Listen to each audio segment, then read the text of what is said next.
All right, guys, welcome back to another amazing episode of Pure Entertainment. It is yours truly, T.R. Drake. Let's get to it, man. So, guys, we're going to be talking about today. We're going to be talking about Caitlin Clark, her first WNBA game, my takeaways from it, and you guys let me know what you've seen as well in the comment section below. They played the Connecticut Suns, and I tell you not. She had a slow start, man, and I was a little nervous. Now I'm not gonna lie, a little nervous. She started off 2 for 7. She only had 7 points first half. She was struggling, man. But this is what I have to say about it, right? So as I'm watching the game, I'm thinking, okay, if I'm in the mindset of her, I'm trying to cook. You know what I'm saying? And it was like they want her to play off ball, and that's not what got her to be that #1 overall pick. That's not what she did at Iowa. That's not what I want to see. That's not what the fans paid to see. And that second half, you seen the change. But I'm gonna stick at the first half right now. That first half is playing off ball. Definitely wasn't assertive. Definitely kind of, like I said, was playing off ball. It was like, do you want it? Do you not? You know, you're the #1 pick. You know, you got that target on your back, and you got that. You're the superstar. They're pushing you to us. They're pushing you out there. They're giving you that exposure. And sometimes, you know, first WNBA game, these are professionals. These aren't, you know, young ladies that's in college. You know, all of them don't have that junior playing in the WNBA. Some of them do, some of them don't. But all the ladies that's in the W, they coming to eat. They gotta feed. They got kids to feed. They got a family to feed. They got bills to pay. You know what I'm saying? So it's like she gotta come a little bit more aggressive, and she gotta go on definitely in that second half. That second half, she got it going for sure. She got a couple threes up, hit a couple threes. She definitely have to work on, you know, attacking the basket a little bit more, but that also comes with her adding weight to her body. She's a little bit slimmer than most, you know, just because, you know, that transition from college to WNBA, those are grown women. They're lifting. That's 24 hour. That's the rest of their life. They're putting basketball first, so they're taking care of their bodies. They're eating the right things. They're growing. They're you know what I'm saying? So she has to get there. I feel like once she get that, she'll definitely be a stronger driver of the basketball. They were playing physical. Currington, that was a young lady that was guarding her. She did a fantastic job guarding Caitlin. She even ripped at the top of the key. I'm talking as soon as she crossed half court on the right side, give me that. Lay me gently. You know what I'm saying?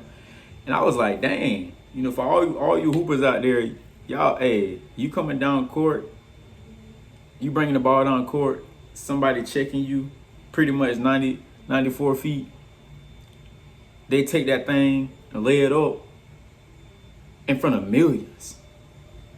That's tough, you know, and I feel like she wasn't, it was like almost probably for her, probably an out of body experience, even though she's used to playing in front of that crowd.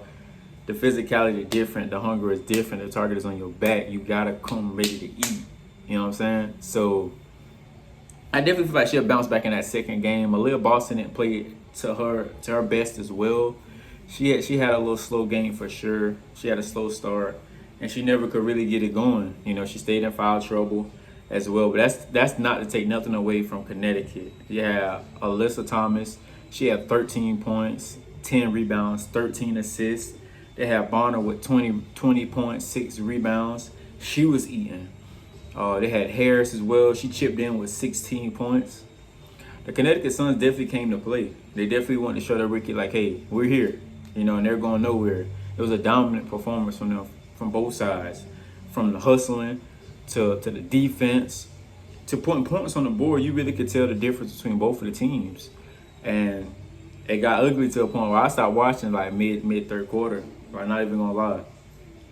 You know, I was still keeping up with seeing what Caitlin Clark was doing, still, you know, catching a few videos, a couple of highlights. But at midway through that third quarter, I was like, man, listen,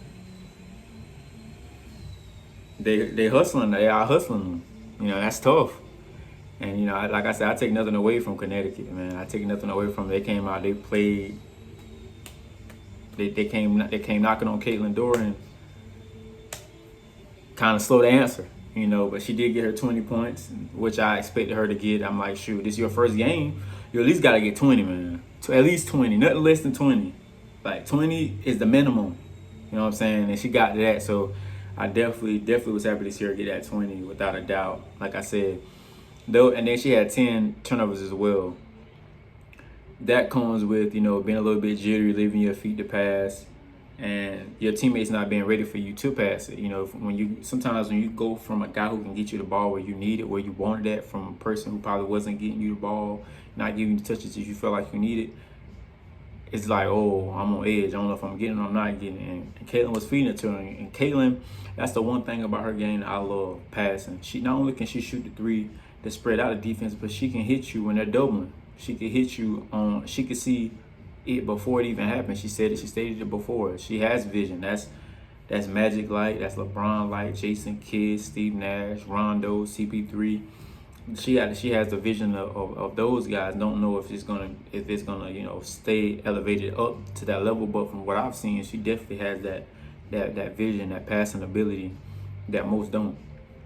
So not only is she a transcendent, you know, 3-point shooter where she can shoot it from the 3-point line, from Cancun, from Congo, from Alpaca, you know, she can pass it as well. You know, that's great to have on a team. Person who don't mind being unselfish, passing. That's something that you don't find in most.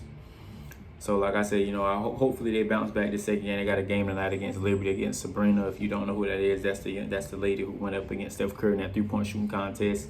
She gave him a run for his money when she went first and knocked down at least like 26. She got 26 points on her first, and he ended up, you know, Steph Curry being Steph. He's that guy, man, when it comes to shooting that 3-ball, man. So if you guys want to see that game, definitely, you know, tune into that. You can watch it on Prime Videos.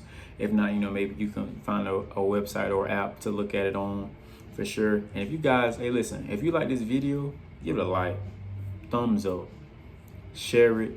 And if you have anything that I missed, any questions, go ahead and comment down below in the comment section, and I'll be sure to get straight to you.